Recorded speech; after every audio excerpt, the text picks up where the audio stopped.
queridos, é isso, Pai do Senhor, amém? Amém. É isso que nos mantém de pé, querido.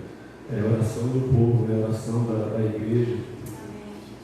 Eu lembro uma vez, a gente ainda era, não sei quantos aqui eram, acho, da igreja lá na Gavião Peixoto.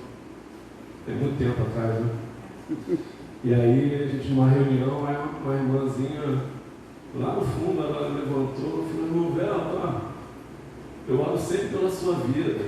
Nunca conheci, sabe? A gente nunca tinha falado assim pessoalmente com ela. Olha, não deixe de orar por você.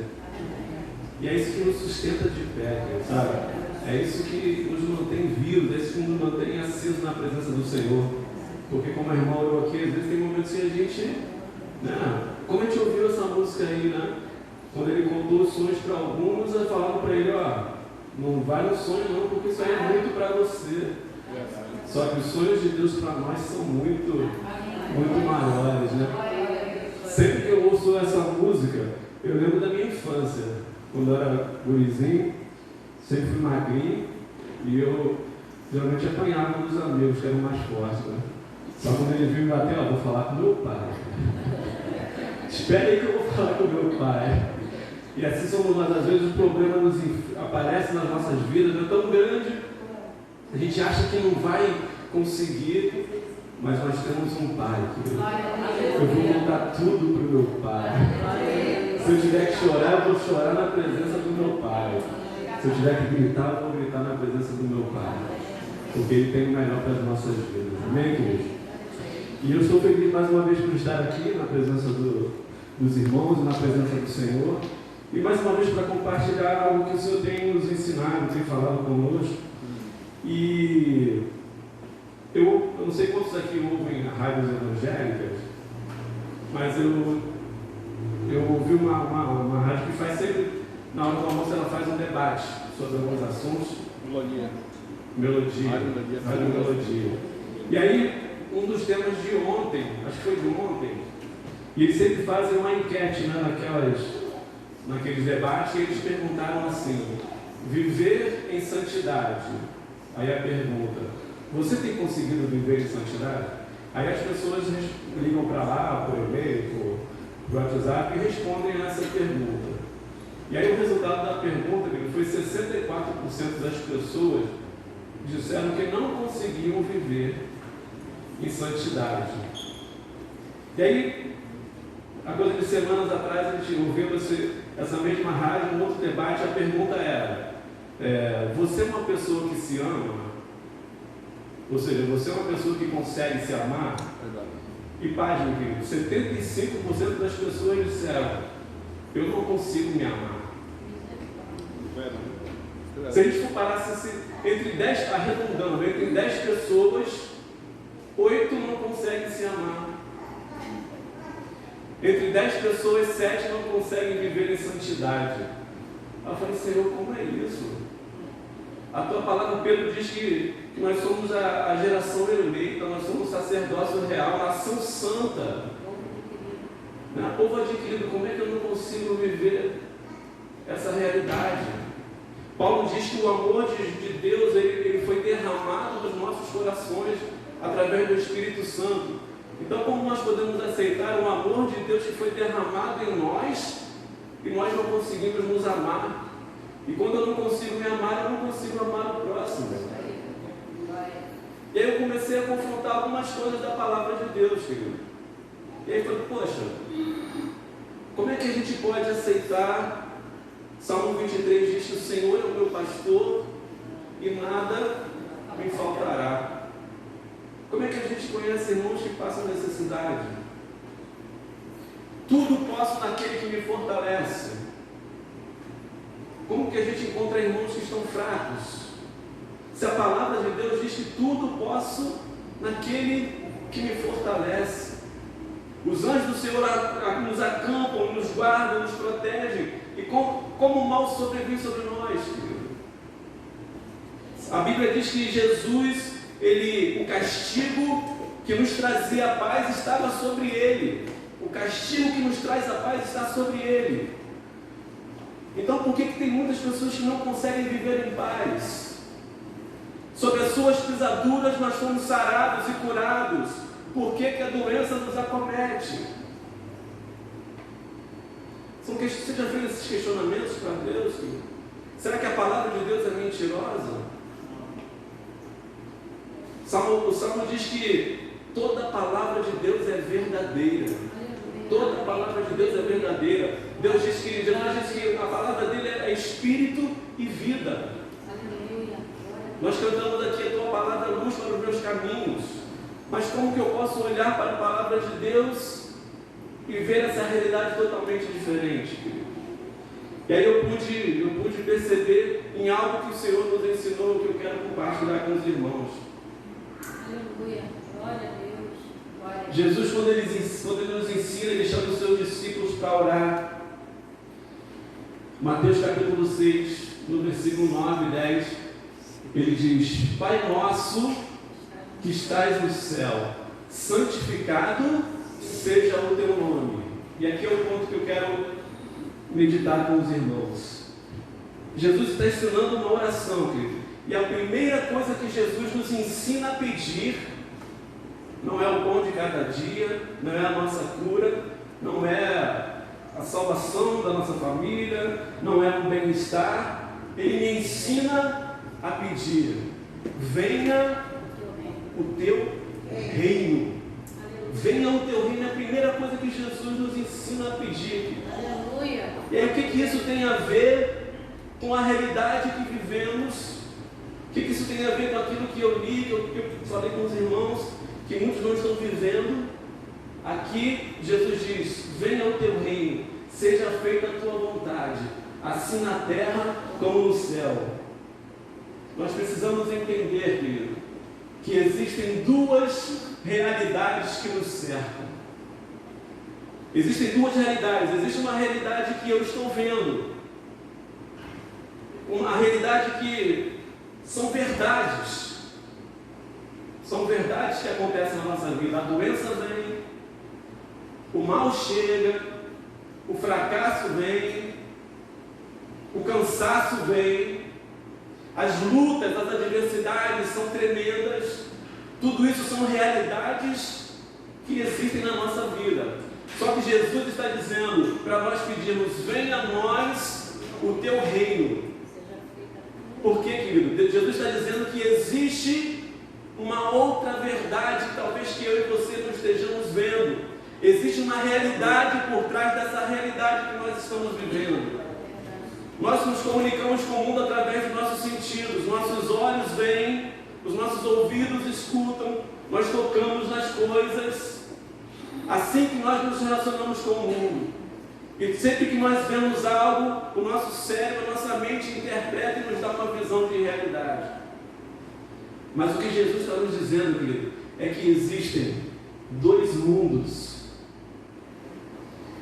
Hebreus 11, versículo 3 diz assim: pela fé entendemos que os mundos pela palavra de Deus foram criados, de maneira que aquilo que se vê não foi feito do que é aparente.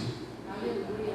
Paulo, falando em 2 Coríntios, diz: assim fixamos os olhos não naquilo que se vê, mas no que não se vê, pois o que se vê é transitório, mas o que não se vê é eterno. Aleluia. Glória a Deus. Aleluia. E eu quero dar mais um outro exemplo disso que Jesus está falando. Acho que todos nós aqui conhecemos a história de Eliseu. Certa vez o rei da Síria, ele montava o seu acampamento para tentar pegar ali o povo, e eles montavam o acampamento num lugar, e aí diz a Bíblia que Eliseu falava para o rei de Israel: olha, o rei da Síria está acampando naquele lugar, não passe por ali. E aí o rei depois mudava de acampamento, ele dizia: agora não acampa ali, mude para outro lugar. Até que o rei da Síria falou: peraí, eu quero saber dentro de vocês quem é que está caguetando aqui. Quem é que está falando para esse povo aí de Israel que eu estou aonde eu fico? Ele falou: não. Falaram para ele: olha, não. Na verdade existe um profeta lá, existe um homem de Deus que revela tudo que está no seu pensamento. Glória a Deus. E aí diz a Bíblia que esse rei da Síria então vai lá e manda buscar ele, manda pegar ele que eu quero ver ele.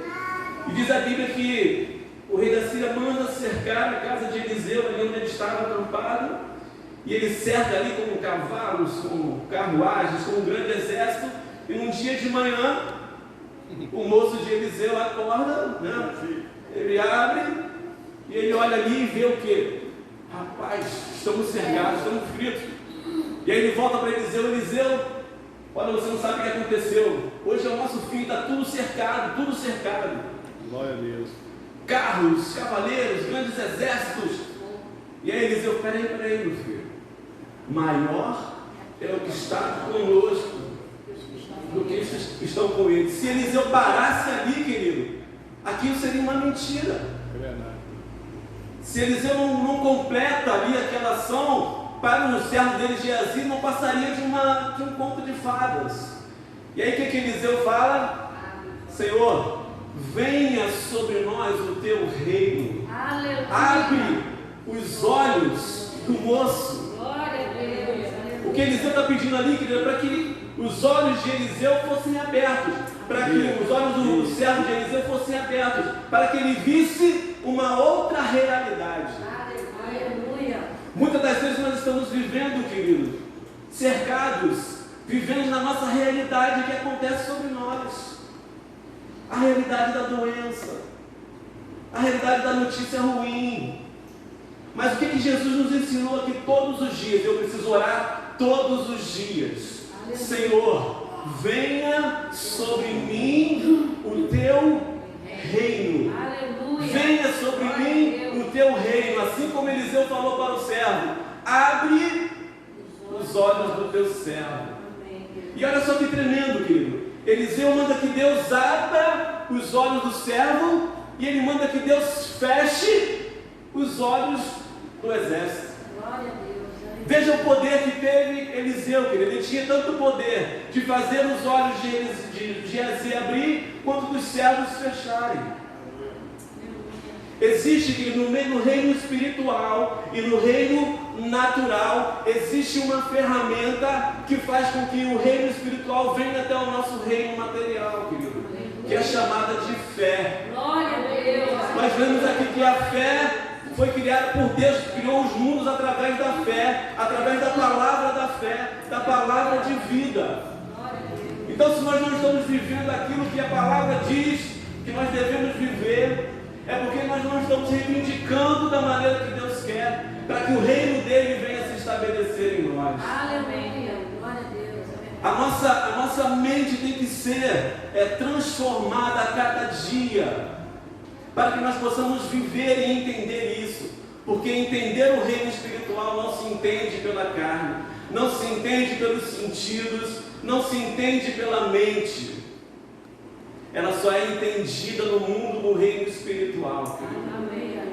Eu não sei como você tem vivido, eu não sei qual é a realidade que você tem vivido, mas eu quero te dizer, existe algo que eu e você precisamos fazer, querido. É chamar à existência as coisas que não existem, como se elas já existissem. Certa vez Jesus falou para a figueira: não vai dar mais fruto, vai secar. E aí no outro dia, quando eles viram, Pedro olhou para a árvore e falou: Senhor, olha lá, como o Senhor profetizou. E aí Jesus falou para eles: olha, tendes a fé em Deus. Mas o original desse texto não é tendes a fé em Deus, é tendes a fé de Deus. Aleluia. Nós não só podemos crer ter a fé em Deus, temos que ter a fé de Deus. E a fé de Deus cria mundos. A fé de Deus, ela chama à existência as coisas que não existem como se já existissem. Aleluia. Às vezes você vai olhar para a sua vida e vai dizer: poxa, eu não estou vivendo a palavra que diz que eu sou mais do que vencedor. Talvez você não esteja vivendo hoje, mas você vai chamar a existência e você vai profetizar. Porque as coisas espirituais, o reino espiritual já existia desde a eternidade, querido. A salvação de Jesus para nossas vidas existia desde antes da fundação do mundo. O plano de salvação não foi algo que Deus encontrou para resolver um erro, para resolver um problema. Pedro diz que o Cordeiro, ele já estava preparado desde antes da fundação do mundo. Ele foi morto antes da fundação do mundo. Então, no reino espiritual, a salvação já estava disponível para mim e para você. E o que precisa para aquilo que estava no reino espiritual? Eu trago para a minha vida. E é isso que nós precisamos fazer, filho. Crer, confessar. Jesus falou nesse vai acontecer. Não basta crer. Jesus não disse que só basta crer. Ele diz: diga ao monte, diga. Então eu e você precisamos confessar. Todos os dias nós precisamos confessar quem nós somos diante de Deus. Todos os dias eu preciso confessar aquilo que a palavra me garante.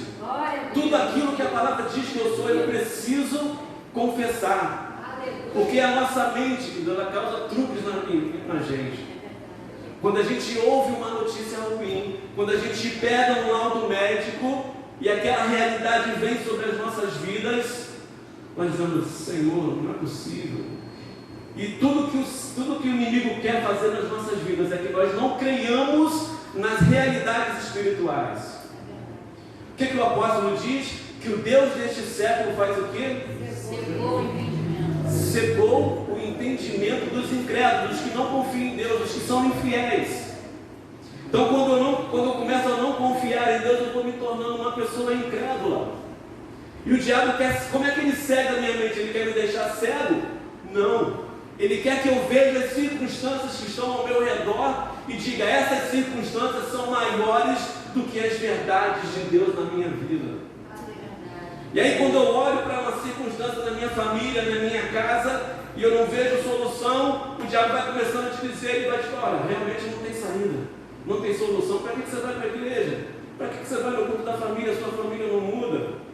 Para que você vai pedir a sua doença sarada? Para que você vai? Porque o diabo é o maior marqueteiro que existe. Em todo o momento da história, ele prega uma propaganda. Ele fala para a mulher: olha, se você comer desse fruto, certamente você não vai morrer, você vai ser igual a Deus. Pregou algo bonito. E ele oferece algo assim, tentando desvirtuar as realidades que existem. Mas eu e você, querido, nós temos que confessar com a nossa boca que Jesus Cristo é o Senhor. E trazer a realidade dele para as nossas vidas, trazer a realidade dele para a nossa família. Todos os dias você tem que se ajoelhar no seu quarto e dizer: Senhor, na minha casa, venha o teu reino sobre a minha casa. Venha o teu reino sobre os meus negócios. Venha o teu reino sobre os meus planos. Venha o teu reino sobre os meus sonhos. Querido, quando nós falamos isso, ele vem. Pode ter certeza que ele vem. Talvez não chegue no nosso tempo. Talvez não chegue no tempo que nós estamos esperando. Mas ele vai vir no tempo certo.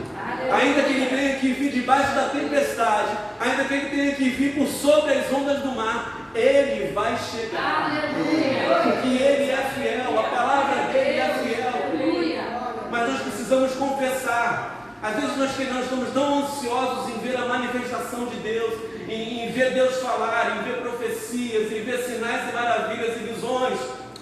Mas Jesus, ele diz algo tremendo. Quer que eu me manifeste em você? Quer que eu faça encher a tua vida? Quer que eu me manifeste até você? Quer que eu me revele em você? E ele fala: aquele que tem os meus mandamentos e o guarda, esse é o que me ama. E eu também o amarei e me manifestarei. Quer o poder de Deus na sua vida, querido? Ame e guarde a palavra de Deus. Quer manifestar de Deus na sua casa? Ame e guarde a palavra de Deus.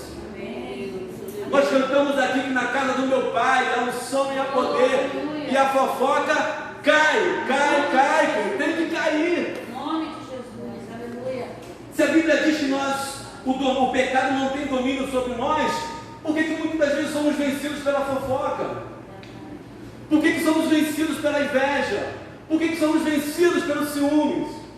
É porque nós não fazemos aquilo que o Senhor nos ensinou. Senhor, venha sobre mim o teu reino, a tua vontade.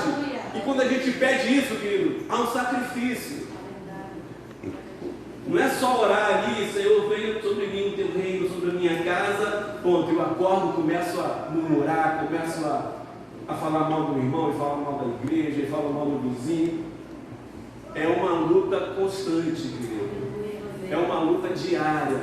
Aquele que quer me seguir de Jesus, que negue-se a si mesmo e tome a sua cruz de cada dia. A cada dia eu e você precisamos vencer, querido. A cada dia eu e você precisamos lutar, querido. Aleluia. E algo que nós podemos perceber na palavra de Deus, querido, é que Jesus diz: venha sobre nós o teu reino. E Ele sabe que nós vivemos no reino material. Mas olha o que diz Colossenses 1, versículo 13. Diz assim: pois Ele nos resgatou do domínio das trevas e nos transportou para o reino do seu Filho amado. Ele nos transportou, querido, Ele nos resgatou do domínio das trevas e nos transportou para o reino do seu Filho amado. Se você consegue abrir a sua Bíblia aí, abre aí em Colossenses 1, versículo 13.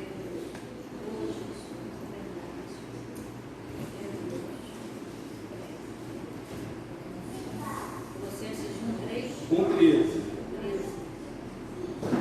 qual nos tirou da potestade das trevas e nos transportou para o reino. Ou seja, Ele nos levou para o reino dele, queridos. Olha o que continua dizendo o texto: em quem temos a redenção pelo sangue, a saber, a remissão dos pecados, o qual é a imagem do Deus invisível, o primogênito de toda a criação, porque nele foram criadas todas as coisas que há nos céus e na terra, visíveis e invisíveis, sejam tronos, sejam dominações, sejam principados, sejam potestades.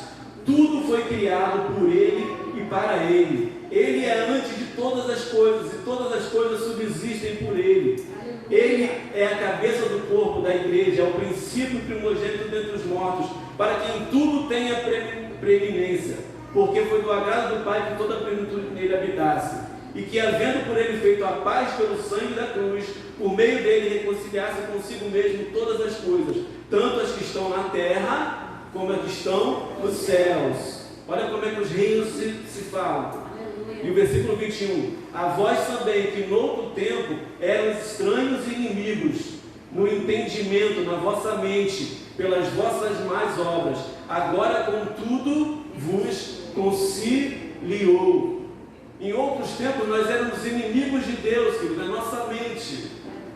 E aí eu essa semana, estava estudando com meu filho e falando sobre isso, sobre sentidos humanos, e aí tinha lá as perguntas. Mas Mateus, qual é a função da mão? Receber aqui do ouvido. E do cérebro?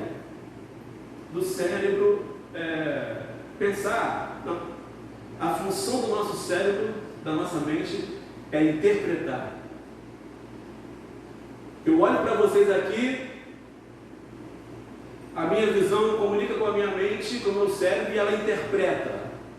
Eu ouço alguma coisa, talvez me traga uma memória de alguma coisa, porque a minha mente interpreta. Assim é no nosso mundo, querido. Assim é no reino natural. Nós olhamos para as coisas e interpretamos as coisas e nossa mente devolve para nós uma ação. Por isso que às vezes quando a gente recebe uma notícia ruim, a nossa mente interpreta e diz: acabou, não tem mais jeito.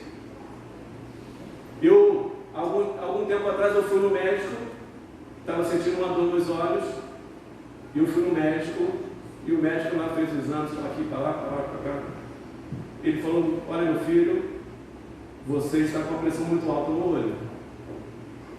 E ele foi falando, eu fui diminuindo na cadeira, e você vai ter que usar um colírio. Ele falou: vou pedir alguns exames, porque eu vendo aqui as coisas não estão muito legais. Foi uma mensagem, queridos, eu leio a Bíblia, eu tenho o Senhor, eu creio que Ele pode curar, eu creio que Ele pode fazer tudo. Mas a mensagem veio, quando entrou no meu ouvido e foi até o meu cérebro, ela disse: olha, é uma coisa ruim. Seu pai teve esse problema, algumas pessoas tiveram esse problema, vai dar ruim. Porque a minha mente interpretou, querido. Só que eu tenho que lutar com a minha mente. Paulo diz, olha, não vos conformeis com as notícias que vocês recebem do mundo. Não vos conformeis com as circunstâncias que vos cercam. Antes transformai a vossa mente. Transformai-vos a vossa mente. Para renovar a sua mente, eu preciso lutar contra ela. Você precisa lutar contra as circunstâncias. Você precisa lutar contra as realidades que se apresentam na sua vida. Você precisa lutar contra as realidades que cercam a sua família. Para que podeis experimentar qual seja a boa, perfeita e agradável vontade de Deus. E ele falou, olha filho, você vai colocar um colíriozinho na geladeira, todo dia à noite você vai ter que colocar. Vamos ver o que vai dar. Né? E aí eu falei com minha esposa, não é nada, a minha sogra, não é nada. Aí passando, eu sentindo dor, eu usei comigo. Fiz o que ele falou. Segunda-feira eu fui lá de novo, a pressão estava dando 27 na vez que eu fui com a filha. Quando eu voltei lá, falei, vou fazer o exame, deixa eu ver aqui. Aí pressão do olho, aí ele falou, maravilha, está com 11 de pressão, pressão maravilhosa. Mas por quê? Porque eu ouvi a voz do médico e tratei. Às vezes a gente está passando situação, a gente vem aqui, recebe uma palavra e o pastor fala, coloca um colíriozinho, da palavra de Deus, e eu não trato. Sabe o que vai acontecer, querido? Vai passar o tempo, a pressão vai subir. Se eu não tratar, se eu não transformar aquela minha realidade na realidade que Deus quer para a minha vida, eu preciso trazer, eu preciso puxar para dentro da minha vida, para dentro da minha casa, para dentro das minhas vontades, a vontade de Deus. E a nossa mente, querido, ela nos causa muitas peças. Muitas pessoas hoje sofrem porque a mente diz, você não presta para nada. Se mata, você, né, tem a campanha aí, acho que é do setembro, né? Contra o suicídio. Setembro amarelo. Setembro amarelo. Por quê? Porque a mente diz para a pessoa, você não serve para nada. Se mata, se joga. Por quê? As pessoas veem as provas naturais, elas veem as provas concretas, dizendo que realmente ela não tem chance. Mas eu quero terminar dizendo algo para você, querido. Eu quero te falar um exemplo de uma pessoa que tinha todas as provas concretas para dar errado, mas Deus mudou o cativeiro. Vocês lembram a história de José? José tem um sonho, diz a palavra que ele sonha que seus irmãos iam se render a ele. E os irmãos ficaram chateados, né? Você vai querer ser mais que a gente? Depois ele teve um segundo sonho. E nesse sonho ele viu o sol e a lua e as estrelas, né, se dobrando a ele. E aí foi o pai e a mãe. E aí o pai dele, Jacó, diz, peraí, eu e sua mãe vamos nos ajoelhar até você. Acabou o sonho de José. E aí a gente conhece a história. Ele foi para o Egito, foi levado preso. Lá ele conseguiu, né, porque Deus era com ele. Não importa onde nós estejamos, se nós estamos na presença do Senhor, nós vamos prosperar, nós vamos ser abençoados. E assim foi com José. José ficou como responsável de tudo na casa de Potifar. Teve um momento que ele falou, eu mando mais até na casa de Potifar do que ele mesmo. Ele só falou assim, só não toca na minha mulher. E a gente conhece a história. E a mulher dele, ele era um garoto bonito, um homem bonito, ela tentou ali se relacionar com ele, ele não quis, eu não posso fazer isso com meu Deus. O que a Bíblia diz? Que ela arranca a roupa de José, né? A capa de José e fica com ela. O que ela tinha nas mãos, querido? Uma prova concreta sobre a vida de José.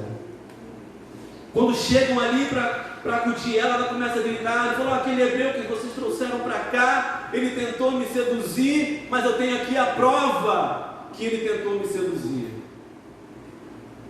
E aí vem Potifar, que amava José, e ela fala, olha, o servo que você colocou aqui, ele tentou me violentar, E eu tenho aqui a prova que ele fez isso.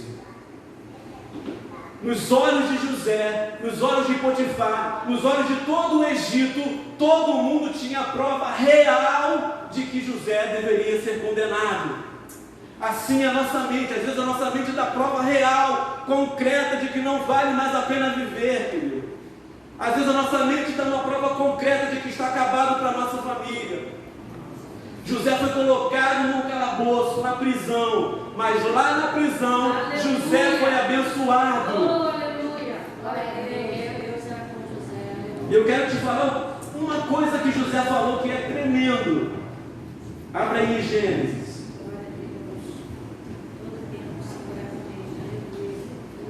Gênesis capítulo 40.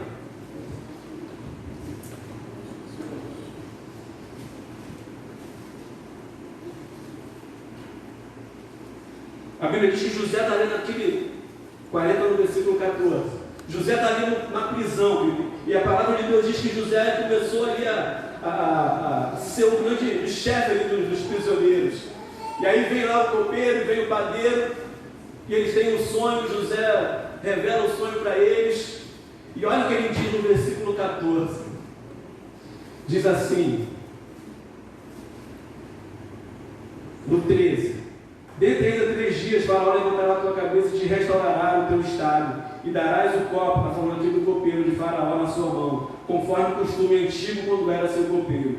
No versículo 14, olha o que ele diz: porém, lembra-te de mim quando te for bem, e rogo-te que uses comigo de compaixão, e que faças menção de mim a Faraó, e faz-me sair dessa casa. Versículo 15: porque de fato fui roubado da terra dos hebreus, e tampouco aqui nada tenho feito para que me pusessem nessa cova. O que José está dizendo aqui, a realidade que tem sobre mim, os fatos que tem sobre mim são concretos, mas eu não fiz nada para estar aqui. O que ele está dizendo é para a realidade que ele estava vivendo. Essa realidade, ainda que ela possa ser aparente verdade na minha vida, não é isso que Deus tem para mim. Eu não sou digno disso. Venha sobre mim o teu reino, Senhor. Venha sobre mim a tua vontade. José está aqui trazendo o reino de Deus para a vida dele, porque José teve um sonho que ele ia ser colocado sobre muitos. E o que ele está fazendo aqui, querido? Ele está pedindo socorro. Ele está dizendo: eu sei que eu não estou aqui porque Deus quer. Existe um plano para mim. A situação que você está vivendo, por mais dura que seja, diga: Senhor, eu não estou aqui para não viver a tua palavra. Eu sou mais do que vencedor. Se a tua palavra diz que eu vou descansar em paz, que a paz que excede todo entendimento vai encher o meu coração, então eu vou dormir em paz. Se a palavra diz que eu posso todas as coisas naquele que me fortalece, eu vou viver o melhor de Deus na minha casa, na minha família, nos meus negócios. Se a palavra de Deus diz que eu sou filho de Deus, eu tomo posse dessas coisas. Então eu e você temos que fazer assim como José. Ainda que a nossa mente, entenda isso, nos diga: olha, acabou, olha aí a realidade. Diga para a sua mente: eu não vivo por vista, eu vivo pela fé em Cristo Jesus, e eu vou trazer a existência. Eu vou viver aquilo que Deus tem preparado para mim como se já existisse. Creia nisso, querido, creia nisso. E sabe o que aconteceu com José? Todos nós sabemos. José foi colocado como governador do Egito. José foi um homem que conseguiu matar a fome da sua família. José foi um homem que conseguiu trazer a família dele, colocar num lugar agradável. Eles tiveram alimento no momento da fome. Talvez a sua realidade hoje seja uma realidade de calabouço, mas a realidade de Deus para você é colocar você no alto, é colocar você nos lugares mais altos e ser o grande mantenedor da sua família, tanto físico como espiritual, querido. Creia nisso. Eu quero determinar sobre a tua vida a mesma unção que estava sobre José, a mesma unção que estava sobre ele. Mas ele não olhou para as dificuldades, ele não olhou para as adversidades. E, parafraseando, ele diz: Senhor, venha sobre mim o teu reino, venha os teus sonhos sobre a minha vida, queira viver os sonhos de Deus.